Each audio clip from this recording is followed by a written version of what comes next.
Salut tout le monde, aujourd'hui on se retrouve dans une nouvelle vidéo pour vous faire le classement de mes livres Harry Potter. Je me lance dans ce classement parce que j'ai fait une demande sur Instagram en fait de quelle vidéo vous aimeriez voir et la vidéo du classement des livres et des films est ressortie une fois et vous l'avez beaucoup confirmé. C'est pour ça que je m'exécute. Si vous voulez choisir des vidéos à venir, venez me rejoindre sur Instagram. Ça s'affiche juste ici, c'est Mélodie GRD. Voilà, si jamais je vous mets le lien en barre d'infos, n'hésitez pas. Bref, donc du coup, on va s'y atteler tout de suite. Juste, le concept change un tout petit peu, dans le sens où dans chaque livre, j'ai choisi un chapitre, parce que pour moi c'est difficile de les classer déjà à la base. Donc j'ai choisi les meilleurs chapitres selon moi de chaque livre. On va faire le classement de ces chapitres, c'est parti. En 7ème position, nous avons Harry Potter et l'Ordre du Phénix avec son chapitre 20, le récit d'Hagrid. Dans ce livre, je sais pas si vous vous souvenez, mais même dans le film d'ailleurs, Hagrid est parti depuis le début de l'année. Donc le trio ne l'a pas vu, il s'inquiète un petit peu, c'est pas faute d'avoir demandé, impossible de savoir où est-ce qu'il est parti. Donc ce qui se passe, c'est que le soir où il rentre, donc c'est ce chapitre là, le trio va se dépêcher à aller dans sa cabane. Hagrid finira par expliquer, après avoir refusé pendant un petit moment, ce qui s'est passé, donc l'histoire pourquoi il est parti, où est-ce qu'il est allé. Donc il faut savoir qu'on le retrouve complètement mutilé, il a un œil en moins, enfin c'est pas un œil en moins mais il est presque borgne, il a des griffures, des trucs de partout, ça a infecté, tout ça. Le mec c'est un mess, il ressemble plus à rien. Du coup bah voilà, Hagrid il est blessé de partout. Et il va expliquer au trio qu'il est parti avec Madame Maxime, du coup de Beauxbatons, pour aller recruter des géants pour une guerre à venir. C'est Dumbledore qui leur a demandé, Dumbledore leur a donné la marche à suivre pour essayer de conquérir un petit peu les géants. Donc faut savoir que les géants, pour pouvoir avoir une discussion avec eux, il faut du temps, il faut se prosterner devant eux, il faut leur faire des offrandes, il faut faire des offrandes pas n'importe qui, au chef. Donc c'est ce qu'ils ont fait, ils ont du coup campé un petit peu en arrière, ils ont regardé les comportements de la tribu, ils ont repéré le chef, ils expliquent que le chef c'est toujours celui qui fout rien je crois et qui demande tout aux autres. Les gens font de 4 à 6 mètres et Hagrid expliquait que en un simple éternuement, il créait une avalanche. Donc voilà, c'est pour vous faire un petit peu le décor. Les géants vivent dans les montagnes et une fois qu'ils ont repéré toutes ces informations, Hagrid et Olympe décident d'aller voir le chef et de leur offrir un premier cadeau. Donc je crois qu'il leur offre une flamme éternelle, c'est de la magie, ils adorent, ils adorent la magie, ils aiment juste pas quand on met la magie sur eux, mais ils adorent les objets magiques. Donc Hagrid et Olympe vont faire cette première offrande au chef. Donc le chef est conquis, ils reviennent le lendemain faire une autre offrande, tout se passe très bien. Le problème c'est que, retournement de situation, les géants se battent et tuent le chef actuel. Donc le chef actuel meurt, il y en a un autre qui prend sa place. Le problème c'est que l'autre est un petit peu moins coopératif, donc voilà, le problème c'est que du coup les mange-morts sont passés par là, les cadeaux étaient sûrement meilleurs ou alors ils arrivaient mieux à communiquer, donc voilà, les gens étaient un petit peu dans la poche des mange-morts. Hagrid explique ensuite qu'il n'allait pas baisser les bras avec Madame Maxime. Il en profite dans ce chapitre pour faire l'éloge de Olympe, dire à quel point elle est courageuse, elle a reculé devant rien, elle se plaignait pas une seule seconde, donc voilà, c'est sympa de sa part. Et donc du coup, ils ont pas baissé les bras et ce qu'ils ont fait, c'est qu'ils ont repéré un petit groupe qui était du coup avec le premier chef, mais qui est mort maintenant, et il a essayé d'en recruter, ils ont essayé d'en recruter à peu près 3. Le seul problème, c'est qu'après, ils ont eu tellement peur qu'ils les ont pas spécialement suivis. Hagrid dit qu'ils ont pas fait ça pour rien parce que comme dit Dumbledore, ils ont fait passer le message et maintenant il n'y a plus qu'à attendre. On apprend aussi malheureusement que la mère d'Hagrid est décédée, voilà, on sait que la mère d'Hagrid est une géante, il la connaissait pas vraiment, mais voilà, il a voulu en profiter pour savoir. Malheureusement, elle est décédée. Ce qui se passe après, c'est que Ombrage fait irruption dans la hutte d'Hagrid. Faut savoir que Hagrid, avant de partir, c'était le prof de son créature magique, donc voilà, elle qui est devenue la grande inquisitrice de Poudlard, elle vient un peu foutre son coup de pression, sa mère, en disant bah vous étiez parti où? Il y a cette fameuse réplique qu'on a aussi dans le film qui est très rigolote, qui dit ouais je suis partie prendre l'air pour ma santé alors qu'il est tout défiguré machin. Donc Ombrage va un petit peu même carrément le menacer de le virer si jamais il disait pas la vérité, parce qu'elle sait qu'il y a un truc qui se trame. Donc voilà, Ombrage fout sa merde et puis le chapitre s'arrête un petit peu là-dessus. Donc ça, c'est mon chapitre préféré du tome 5 de Harry Potter et l'Ordre du Phénix. En 16e position, dans Harry Potter et le Prince de Sang Mêlé, j'ai choisi le chapitre Slughorn. Donc c'est le chapitre 4 de ce livre-là. J'étais choquée de le mettre aussi loin dans ce classement parce que c'est mon histoire favorite. Mais écoutez, le chapitre, vous allez voir, ceux qui suivent m'ont mieux plu. Donc ce qui se passe dans le chapitre nommé Slughorn, donc on commence le chapitre avec une grosse discussion, importante discussion comme Harry et Dumbledore n'en ont jamais trop eu, qui parle du ministère de Poudlard. Je pense que c'est là qu'il commence un petit peu à intégrer le délire des Horcruxes, mais très très doucement quoi, avec Dumbledore. Donc une grande discussion sur le chemin pour aller jusqu'à la maison de Slughorn. Ils rentrent dans la maison et comme dans le film, ils aperçoivent Slughorn en canapé qui va du coup se transformer face à eux. Harry ne sait au début pas pourquoi il est amené ici, donc Dumbledore lui explique mais c'est un petit peu mystérieux, tout ça. Il est recruté pour être professeur à Poudlard. Il explique qu'il est un petit peu flippé parce que voilà, la corruption est un peu partout. Les Mange-Morts sont venus plusieurs fois toquer à sa porte pour qu'il devienne partisan. Il sait que c'est un peu comme ça dans tout le pays, voilà. Même dans le chapitre avant, là dans celui que je vous ai présenté, dans l'Ordre du Phénix, Hagrid met un point d'honneur sur le fait que Dumbledore et tous ceux qui gravitent autour sont plus ou moins surveillés, donc c'est pas trop bon. Et ben là dans le 6 ça continue, donc c'est un peu ça que nous explique Slughorn. Du coup le chapitre se termine en disant que Slughorn sera professeur à Poudlard. Petite anecdote qu'on voit aussi dans le livre, à ce moment-là, Harry pense que Slughorn sera professeur des défenses contre les forces du mal, alors qu'il sera professeur de potions et que c'est Rogue qui prendra ce poste. J'ai choisi ce chapitre dans tout ce livre parce que Slughorn c'est un de mes personnages un petit peu favoris, voilà, je l'aime beaucoup et le moment où il arrive, c'est un moment que j'ai vraiment kiffé, donc voilà, c'est pour ça que j'ai choisi ce moment. En 5e position, j'ai mis Harry Potter et la Chambre des Secrets avec son chapitre Le Terrier. Pour ce livre, j'ai beaucoup hésité entre deux chapitres. J'ai hésité entre le chapitre Le Terrier et le chapitre Anniversaire de mort, mais peut-être que je vous en parlerai dans une prochaine vidéo. Le chapitre Le Terrier, c'est le chapitre numéro 4 de la Chambre des Secrets. Ce qui s'y passe donc, c'est le moment où Fred, George et Ron viennent récupérer Harry chez les Dursley. Donc ça se passe pas trop comme dans les films. Ce qui se passe en fait, c'est qu'ils viennent le récupérer. Harry est enfermé dans sa chambre parce qu'il est puni. Honnêtement, je sais plus exactement pourquoi, mais en gros, il se retrouve puni, enfermé dans sa chambre. Donc il est un peu en galère et en fait, les frères Weasley conduisent la Ford Anglia, donc la voiture volante, pour venir le chercher et Harry se rend soudainement compte qu'il n'a pas du tout ses affaires de cours. Donc ce qui se passe, c'est que pendant que les Dursley dorment, Fred et George, pendant que Harry essaye de charger les affaires qu'il a déjà dans sa chambre, Fred et George ils rentrent par effraction en fait dans la maison des Dursley pour aller récupérer les dernières affaires de Harry. Harry va réussir finalement à monter dans la Ford Anglia, il va se rendre compte que sa chouette Edwige n'est pas dedans et c'est au moment où Edwige fait du bruit que les Dursley arrivent, enfin que Vernon arrive dans la chambre en faisant beaucoup de bruit et tout, et ils arrivent à s'enfuir sur le fil, mais genre vraiment. Donc c'est à peu près ce qui se passe. Ensuite ils rentrent au terrier et là il y a le monde magique, mais vraiment la deuxième partie de la découverte. J'adore ce chapitre parce que ben, voilà, il parle des Weasley aussi, donc c'est sûr que voilà, j'ai une petite attache avec ce chapitre. Mais en gros on découvre la maison des Weasley, Molly qui fait tourner ses casseroles et fait cuire des trucs à l'aide de sa baguette, l'horloge des Weasley, l'horloge magique qui est magnifique. Voilà, Harry découvre tout ça et ce qui est marrant c'est que Ron a un petit peu honte de sa maison parce que ils sont pauvres en fait, la famille Weasley, et Harry finit le chapitre en disant mais c'est la plus belle maison que j'ai jamais vue, et Ron est grave content. Donc voilà, ce qui se passe aussi c'est on voit du coup Arthur Weasley qui rentre et qui explique à quel point il adore les moldus. On apprend à ce moment là qu'il bosse au ministère pour le département des moldus, je me souviens plus exactement comment ça s'appelle, mais en gros on apprend un petit peu sa passion pour les objets moldus. Il nous explique un petit peu le coup de la voiture, Molly est en colère, tout ça, et il y a aussi un moment que j'apprécie vraiment, où j'ai une petite attache avec ce moment là, c'est quand il y a le passage avec les gnomes de jardin où ils doivent en fait les faire passer à travers la clôture.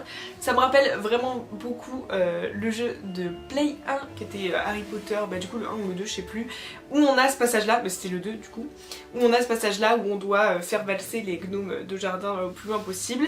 Et bref voilà, c'est ce moment là qui m'a fait particulièrement kiffer.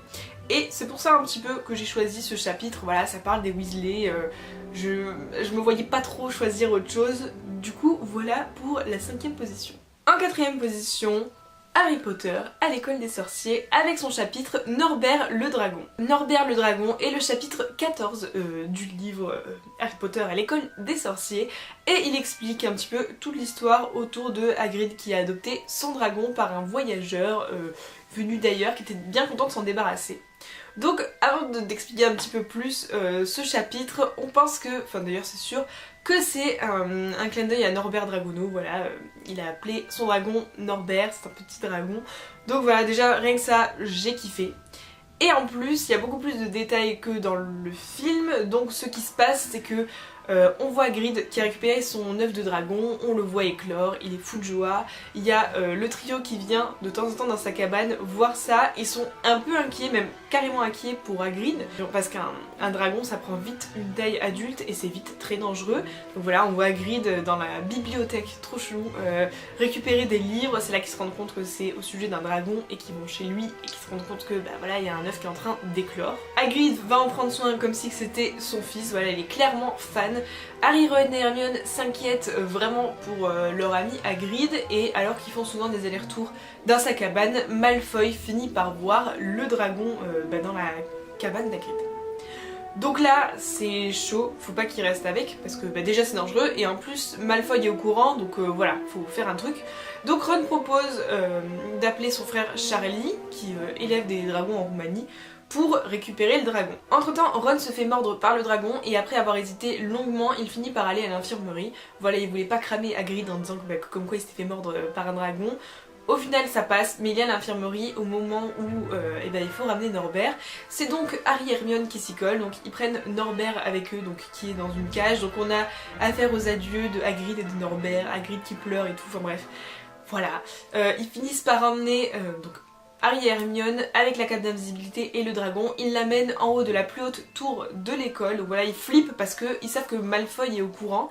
Donc voilà, ils font ça avec beaucoup de précautions. Donc je crois qu'entre temps, ils croisent McGonagall avec Malfoy qui l'engueule en disant bah voilà, il y a personne, t'es au beau milieu de la nuit, tu perds des points. Donc voilà, ils finissent par aller en haut de la tour d'astronomie et Charlie récupère Norbert sans encombre, du coup il le ramène avec lui, Norbert restera vivant. Ce qui se passe à la fin de ce chapitre, c'est que Harry et Hermione redescendent tranquillement, ils entendent Rusard en bas et ils se rendent compte que ils vont se faire choper parce qu'ils ont oublié la cape d'invisibilité en haut de la tour. Donc voilà, c'est comme ça que ça se termine. Je crois qu'à la fin ils se font prendre, mais ça c'est dans le chapitre d'après. J'ai adoré ce chapitre parce qu'il parle de Hagrid et que j'adore ce personnage. Et en plus il y a le coup de Norbert le dragon, il y a toute cette escapade de la nuit qu'on ne voit pas. Et donc du coup j'ai bien aimé et c'est pour ça que j'ai choisi celui-là. En 3e position, nous retrouvons Harry Potter et la coupe de feu dans son premier chapitre, La maison des jeux du sort. Le chapitre La maison des jeux du sort introduit ce livre, il introduit aussi le film Harry Potter mais il est vachement moins détaillé. Donc dans ce chapitre, on fait connaissance avec le jardinier DG Duzor, donc il faut remonter un petit peu 50 ans auparavant je crois. Donc 50 ans auparavant, il y avait la famille DG Duzor, donc voilà, ça s'appelait la maison des jeux du sort. Je trouve ça déjà hyper beau, le découpage du nom de famille qui donne ça. Donc en fait, G. Duzor c'est du coup c'est le nom de famille de Voldemort à la base, donc Tom G. Duzor à la base c'est le père de Voldemort, donc c'est un moldu. Et donc on se retrouve chez lui et ce qui se passe c'est que 50 ans auparavant, la mère, le père et un des fils sont assassinés dans la maison des G. Duzor. Une villageoise suspecte le jardinier, elle va le dire dans le bar, tout le monde est un petit peu endoctriné par l'idée. Vous savez c'est un petit peu quand... Dans la panique, tout le monde a décidé de la croire et donc du coup tout le monde s'est acharné depuis des années sur ce pauvre jardinier. Donc lui il a fait un petit peu de prison et puis on a fini par l'innocenter parce que il y avait rien qui l'accablait en termes de preuves. Mais le village pense toujours que c'est lui le coupable, donc pendant des années il s'est fait lyncher etc. Par le village, on venait l'insulter. Et encore maintenant, 50 ans après, donc du coup pendant ce chapitre, il y a des gamins qui viennent jeter des caillasses par la fenêtre etc. Donc ce soir-là, le jardinier, c'est son 77e anniversaire à peu près, donc il est un peu vieux. C'est un monsieur qui a du mal à marcher, il a fait la guerre pendant très longtemps, il a une jambe qui est très raide. Voilà, c'est un mec un peu bourru, mais il habite toujours sur la propriété des Jedusor, pardon. Donc les Jedusor ont une grande maison et lui il a une toute petite maison à côté. Et ça fait très longtemps qu'il n'y a plus personne qui y habite parce qu'il y a toujours eu du monde, mais à chaque fois les gens finissaient par partir, peut-être que ça allait déranger l'histoire, peut-être qu'il y avait une atmosphère malsaine. Et donc du coup là en ce moment c'est juste quelqu'un qui paye les terres mais qui n'y habite pas. Donc il sait qu'il n'y a personne qui habite sur place. Et là il va voir une lumière qui s'allume dans la maison. Donc au début il se dit bon ça doit être les gamins encore qui s'introduisent par là pour me faire payer le fait qu'ils me croient coupable, etc. Et la lumière s'intensifie et il voit qu'il y a du feu. Donc lui, ni une ni deux, il se précipite pour aller éteindre les flammes. Donc il va rentrer dans la maison des Jedusor et il va se rendre compte qu'il entend des gens parler. Donc petit à petit, il monte les escaliers et tout et il s'arrête devant une porte. Donc là, il entend la discussion entre Peter Pettigrew et Voldemort, donc Voldemort qui est à ce moment-là qu'une petite créature genre vraiment immonde, et Peter qui lui donne des soins, donc qui traîne Nagini si j'ai bien compris, pour qu'il ait de la force, etc. Donc ils sont en train de parler d'Harry Potter. Dans ce chapitre-là, ils veulent... Voldemort veut reprendre sa forme humaine et donc ils ont besoin d'Harry Potter. Du coup voilà, ils sont en train de discuter de ça, ils parlent de magie, etc. Et du coup le jardinier qui est moldu, il comprend rien du tout. Voilà, il a très peur et il comprend pas trop ce qui se passe. Et à un moment, il y a Nagini qui passe et qui va dire à Voldemort, le jardinier nous écoute, etc. Donc le jardinier, il va avoir une conversation avec Dumbledore et Queue de Verre avant de mourir. Donc voilà, il parle, donc là il se reprend un peu de courage, en mode ouais, qu'est-ce que vous racontez, je vais appeler les flics, etc. Et malheureusement, il va mourir à coup de Avada Kedavra. Donc entre temps, il aura eu le temps de voir Voldemort, il va bien flipper. Et voilà ce qui se passe malheureusement.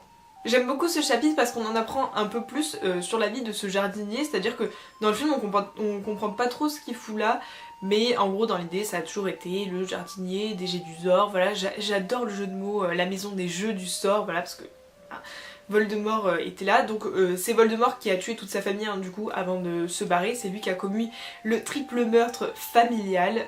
Et donc du coup voilà, ce pauvre jardinier, il a toujours été accusé. Mais ce qui est fou, c'est que dans le livre, on voit à quel point la boulangère du coup qui soupçonne le jardinier, en fait ce qui se passe c'est qu'elle va dans un pub, là où tout le monde parle de ce triple meurtre, parce que c'est un petit village, et donc du coup c'est l'événement de l'année, et elle arrive avec ses grands sabots, et tout le monde la croit, genre elle utilise des arguments qui ont ni queue ni tête, mais ça fait un gros engouement, et tout le monde la croit, et donc du coup, ce pauvre jardinier, il a eu une vie de merde à cause de ça. Donc voilà, mais j'adore ce chapitre parce qu'on en apprend vraiment plus, je trouve. Donc ça, c'est pour ma 3e position. En 2e position, le chapitre 18, du coup, d'Harry Potter et le prisonnier d'Azkaban, qui aurait clairement pu être mon top 1, parce que je l'adore vraiment beaucoup. C'est le chapitre Lunar, Queue de Verre, Patte-Molle et Corne-Dru. Dans ce chapitre, on nous explique carrément l'histoire des maraudeurs. Donc pour vous expliquer dans la chronologie de l'histoire, ça se passe quand Harry, Ron, Hermione et du coup Croutard se retrouvent dans la cabane hurlante avec Sirius Black et Lupin. Donc personne comprend rien, Sirius Black veut à tout prix Croutard, Ron il veut pas lui laisser. Et on va du coup, Lunar va finir par raconter l'histoire, donc Lunar qui n'est autre que Lupin des maraudeurs. Donc je vous la raconte encore une fois, même si j'ai une vidéo, elle s'affiche là ou là, je ne sais plus. Une vidéo concernant les maraudeurs, je vous explique rapidement l'histoire. Donc Lupin est un loup-garou, ça on le sait. Lupin est un loup-garou depuis qu'il est arrivé à Poudlard, il s'est fait mordre par Greyback. Et donc du coup, il est loup-garou. Dumbledore le sait et au lieu de l'interdire d'étudier à Poudlard, il va aménager un passage secret pour avoir accès à la cabane hurlante et que du coup il passe son mois de loup-garou là-bas, donc c'est la cabane qui est aménagée exprès pour lui, pour qu'il soit pas dangereux pour les autres, etc. Donc on a le passage secret qui mène à ça, le seul cogneur qui a été planté du coup à son arrivée exprès pour ça. On raconte aussi que la cabane hurlante s'appelle cabane hurlante parce que les villageois de Préolard pensaient qu'elle était hantée et que les cris venaient de là, alors qu'en fait pas du tout, c'était juste Lupin qui hurlait la nuit parce qu'il était loup-garou. Et donc du coup c'est compliqué pour lui, il est très ami avec son groupe du coup, qui est les maraudeurs, donc avec James Potter, Sirius Black et Peter Pettigrew, voilà, c'est ses potes. Donc ils lui ont caché pendant des années jusqu'au jour où ils lui ont dit que c'était un loup-garou. Et du coup ses amis, pour l'aider, ils ont décidé de se transformer en Animagi. Donc il faut savoir que pour être Animagi c'est compliqué à faire, voilà, ça prend des mois, c'est très éprouvant. Et ces 3 amis, pour pouvoir l'aider, ils finissent par se transformer.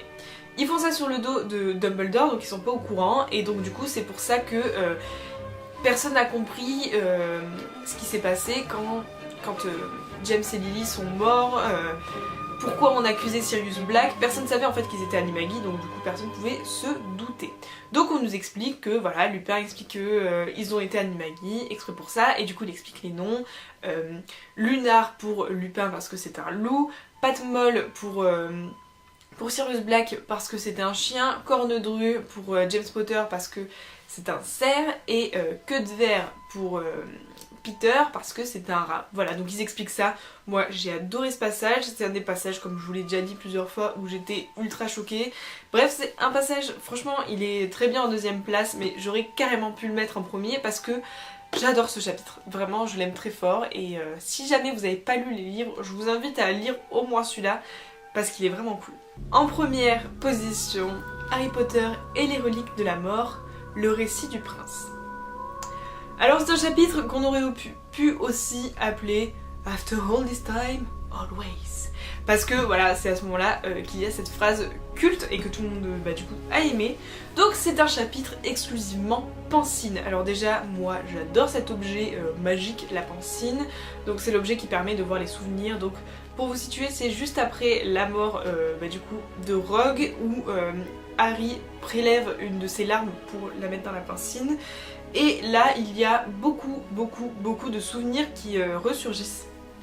Et il y en a 2 fois plus que dans les films, c'est vraiment plus détaillé, on peut vraiment plus s'attacher au personnage de Rogue à ce moment-là. C'est le dénouement, on a l'impression que son histoire était une grosse blague et qu'on nous explique maintenant ce que ça voulait dire. C'est un passage très touchant, voilà. Il y a beaucoup plus d'infos, mais je saurais pas trop vous les ressortir. Il faudrait vraiment le lire parce qu'en plus c'est trop intéressant, mais bref, il y a 2 fois plus d'infos et du coup on se rend compte vraiment plus à quel point Dumbledore s'est servi de lui et d'Harry pour vaincre Voldemort. Donc ça c'est un peu moins cool. Moi je trouve que c'est à ce moment là aussi où on se rend compte que Dumbledore est pas tout blanc et qu'il a fait ça, bon certes pour sauver le monde magique, mais que Harry était pas au courant, donc il se rend compte à ce moment là, Harry, que lui il va devoir mourir ce soir, au calme, tranquille, genre vraiment le mec vraiment à l'apogée de sa vie quoi. Dans ce chapitre on se rend aussi compte à quel point Dumbledore a drivé toutes les aventures pour aider Harry le plus possible avec l'aide du coup de Rogue. Je sais plus exactement sur quel passage, mais Rogue a forcé le destin à plusieurs passages parce que Dumbledore lui a demandé au niveau des aventures de Harry. Là c'est pareil, c'est définitivement un chapitre que je vous invite à regarder. Donc je vais vous dire quel chapitre c'est. C'est le chapitre 33 du livre Les Reliques de la Mort. Je vous invite réellement à le lire pour comprendre un petit peu ce que je veux vous dire. Là pour le coup, c'est pas que j'ai pas envie de spoiler parce que c'est plus du spoil, mais j'ai vraiment envie que vous le découvriez par vous-même. Il y a vraiment beaucoup d'infos qui valent le coup d'être lues. Et voilà, donc en gros tout ça pour dire que Dumbledore a drivé beaucoup des aventures avec Rogue, qui n'était pas au courant qu'il était destiné à mourir, donc voilà, il est triste à la fin. J'ai aussi compris en relisant ce passage que si Dumbledore a enfilé la bague, du coup l'Horcrux de la pierre de résurrection qui est sous forme de bague, c'était pas spécialement pour la détruire. Moi j'étais persuadée que c'était pour la détruire, qu'il n'avait pas eu le choix et que du coup le venin passait à son insu.